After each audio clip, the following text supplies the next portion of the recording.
Welcome to Expose the Real Virtual Summit, brought to you today by the Public Speakers Association.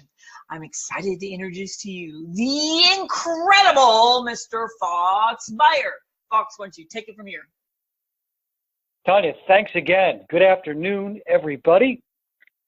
I would like to take the next 20 or 25 minutes to share the stories of 6 people that, and some I've known personally and some I don't know. So I've known some from near and some from far. And all of these people have accomplished great things in their life. But if we expose the real and we peel back the curtain,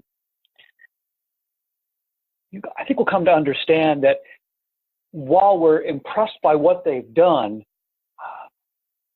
we're more apt to be impressed by and use sort of how they got to where they got to, their process, and how they did it.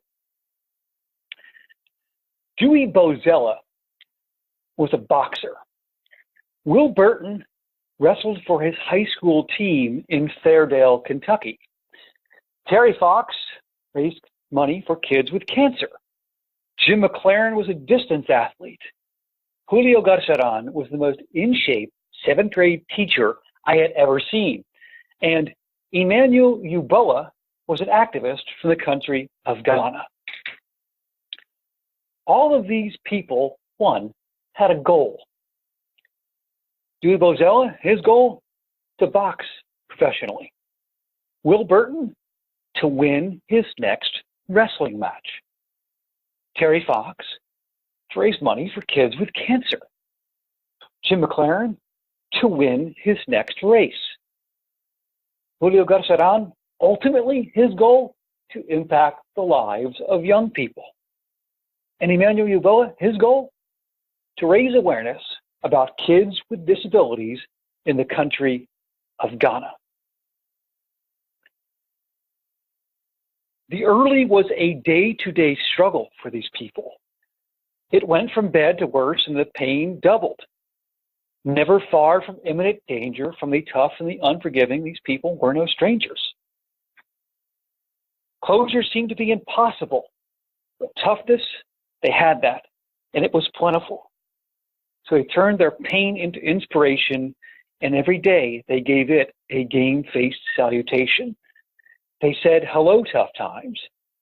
You're just a pit stop to a happy life, because what is Victory Highway without some struggle and strife?"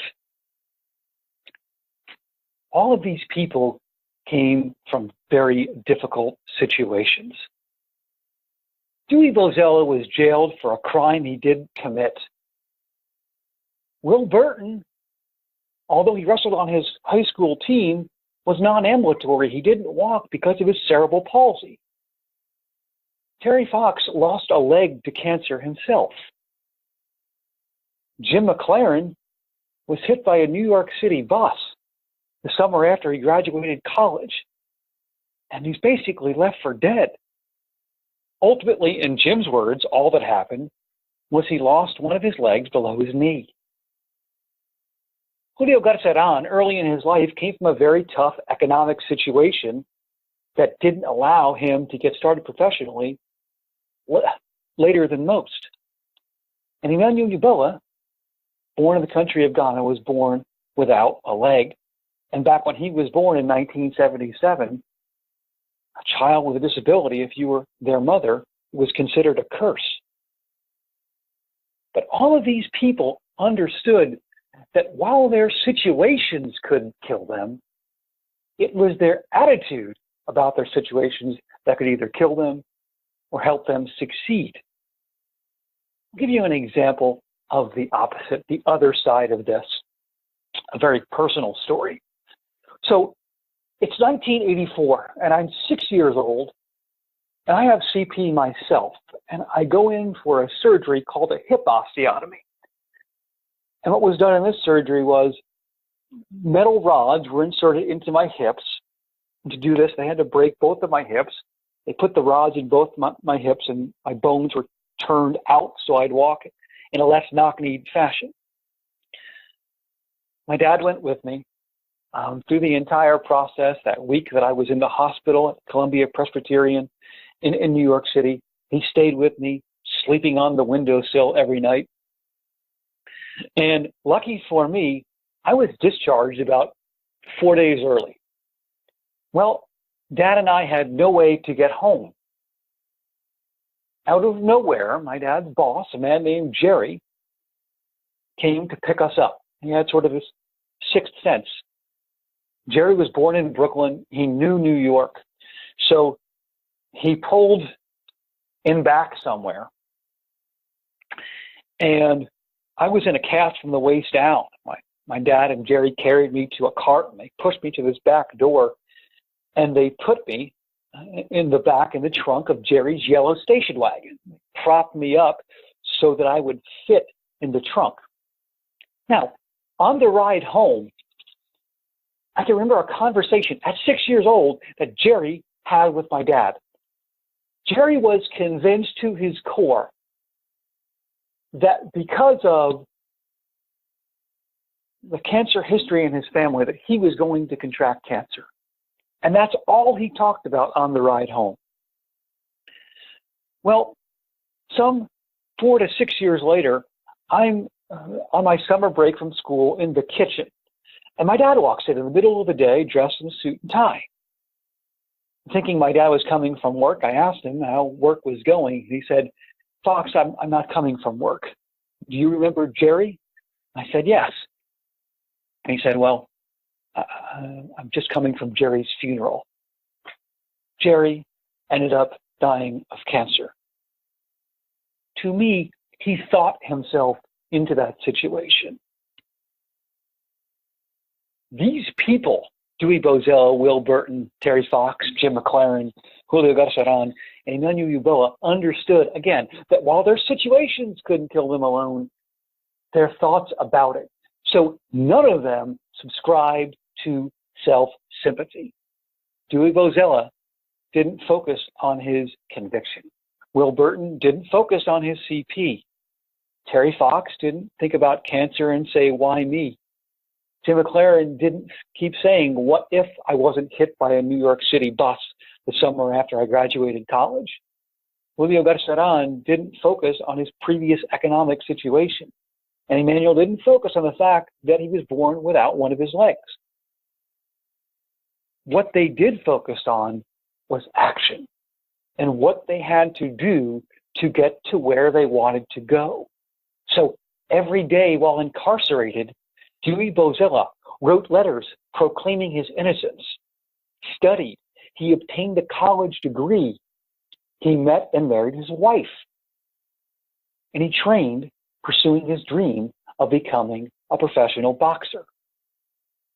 Day after day, Will Burton trained with his wrestling team and did push-up after push-up, sit-up after sit-up, pull-up after pull-up, and grappling on the mat with his teammates. Jim McLaren focused on how he was going to transform his body into that of an offensive lineman as a football player to that of a lean, long-distance runner. Julio Garceran, my 7th grade Spanish teacher, got up every morning at 3:30 a.m. He boxed. He sparred with adults half his age so he could get his body into the best shape of his life in the hopes that could help him teach for as long as he possibly could. And Emmanuel Uboa, day after day in Ghana, tried to get involved in soccer games, but because he believed that was the root of where he could start spreading awareness of people with disabilities across the country of Ghana. Listen, even if tough times last, tough people, they last longer. And as you go down that mogul-ridden path, let your faith grow stronger. If you fall off the horse, get up and get back on the saddle. Victory Highway, it's not smooth sailing, for that road is a constant uphill battle. Even if positive thoughts don't work, negative thoughts, well, they'll kill you. So keep your mind, your body, and your soul on high alert. You will never know the heights you will take yourself to. So keep one hand on the wheel and one foot on the gas.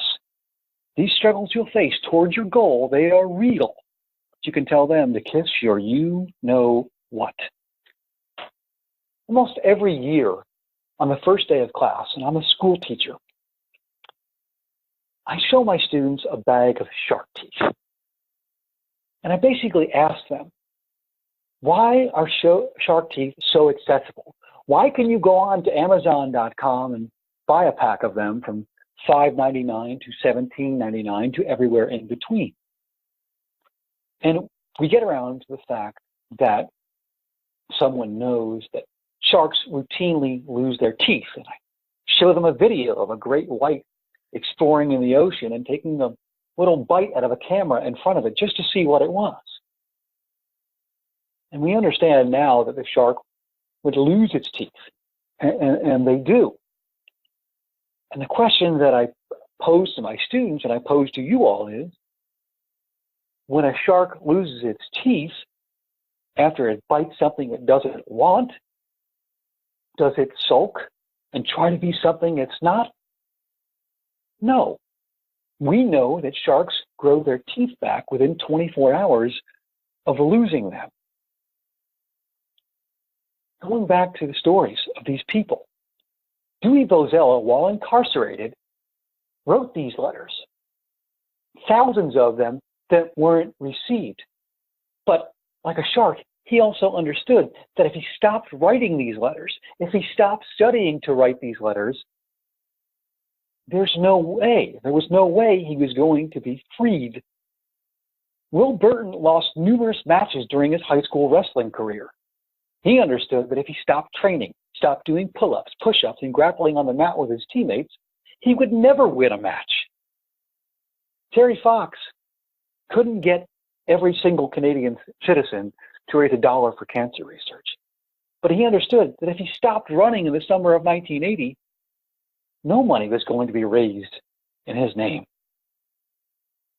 And Emmanuel Yeboah was rejected from so many soccer games growing up in Ghana. But again, he understood that if he stopped trying to get involved, he would never be able to spread his message of equality of people with disabilities across the country of Ghana. In short, they understood that if they weren't willing to trial and error, they weren't willing to try. These people understood that their problems were exactly as big as they thought them to be. I'll say that again. These problems, our problems and your problems, are exactly as big as you think them to be. All of these people, Dewey, Will, Terry, Jim, Julio, and Emmanuel, did a great job of not perceiving things as they were, but observing things exactly as they were. As Jim McLaren said, I get my strength from knowing that I am not my body. I am a man, and being alive is being alive. And that's a great thing. You see, knockdowns, they had them in trillions. But all of these people, and we are married to a trait called resilience. We know as life comes and passes, we can take great satisfaction out of rising from the ashes. So looking closer with true eye exertion, I find that the tougher the challenge, the more special the person.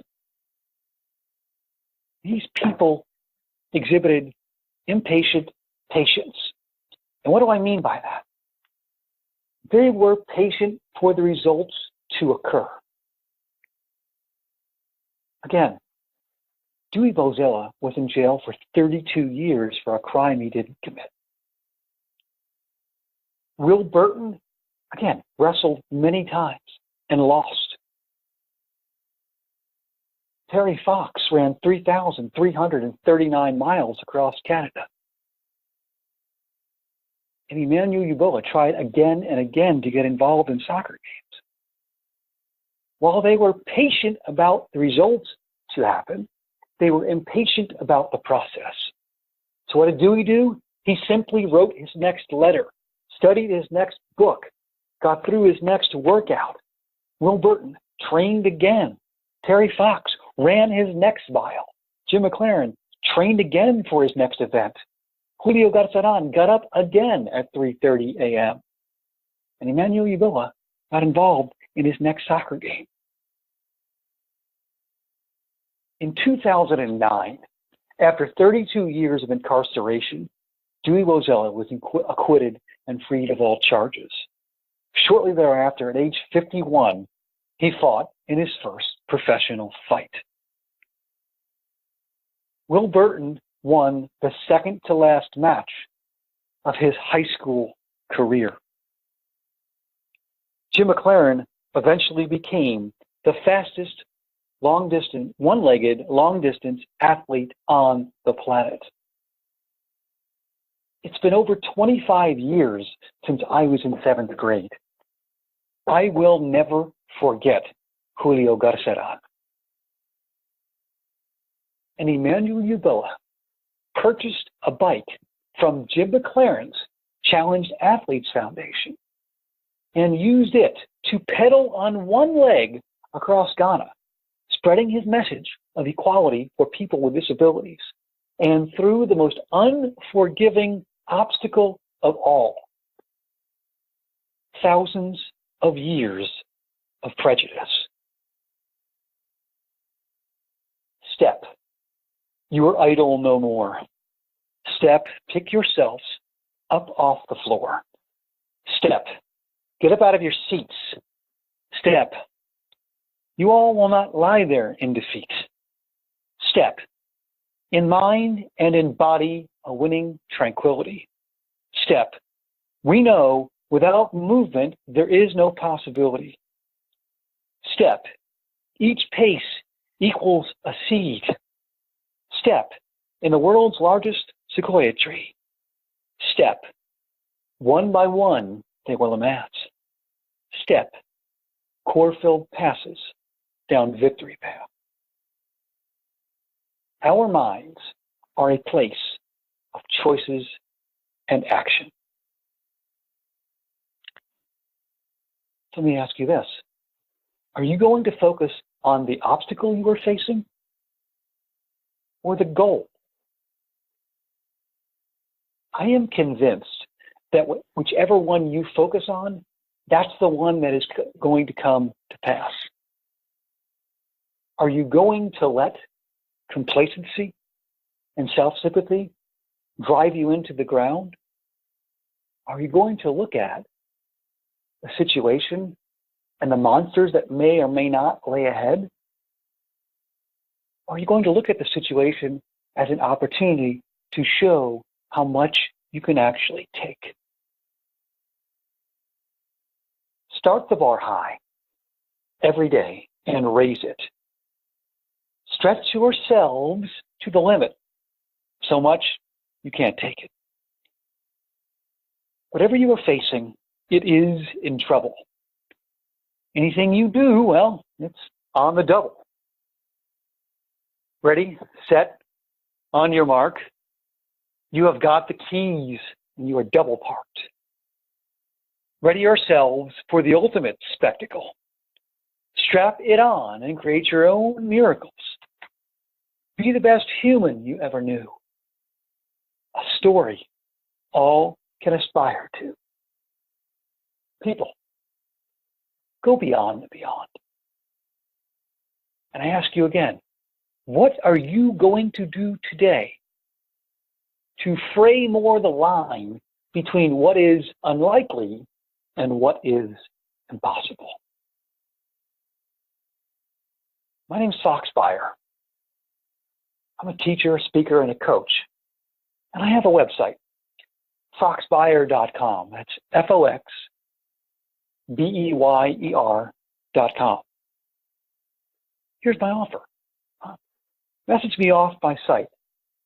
I would love to send you a free copy of my book of inspirational poetry called Letter Kindling, Igniting, Inspiring, and Evoking the Fire Within.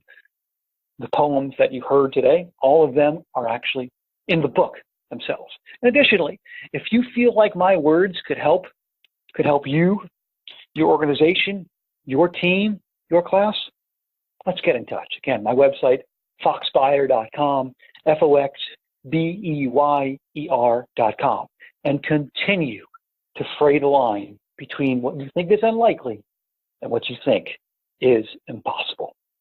Thank you very much. Tanya, back to you.